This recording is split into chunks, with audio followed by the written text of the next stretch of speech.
اسهل فطار اسهل فطار. بص، هو اوريدي الفطار اتعمل اسهل فطار هو اوريدي الفطار اتعمل، واوريدي الفطار قرب يخلص كمان. بصوا الشاي بلبن قرب يخلص، شباك الكحك المتين، مش عارفه مين يعرف شباك الكحك ده او مين بياكله، بس هو حاجه كده عظمه، اقسم بالله عظمه عظمه عظمه بجد يعني. انا بقى بحطه هنا بقى، تعرف بصوا لازم تلحقوها بقى. بصوا سيبها كده شويه.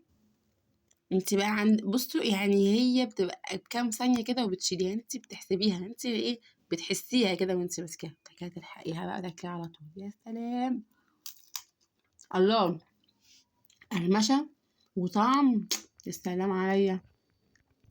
مش عامله اي حاجه في الفطار ده اصلا يعني. منبه بيرن، بس اقسم بالله فطار روعه. جماعة الفيديو ده بلا هدف، هو الفيديوهات اصلا كلها بلا هدف يعني. لو انت بتتفرجي على الدقيقة دي بالظبط بنفس الثانية دي، حطي لايك، عرفيني حالا حالا حالا حالا. بس ده كان فطاري النهارده. لو عملت اي ساندوتش تاني هقول لكم، متقلقوش يا جماعة، ماشي.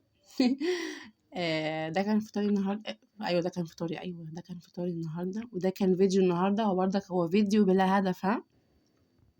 واشوفكم بقى فيديو جديد. لو عجبكم الفيديو او ما عجبكمش الفيديو، حطوا لايك للفيديو واشتراك في القناه، واشوفكم في فيديو جديد، ويلا باي باي. فولو الفيديو على طول، باي باي.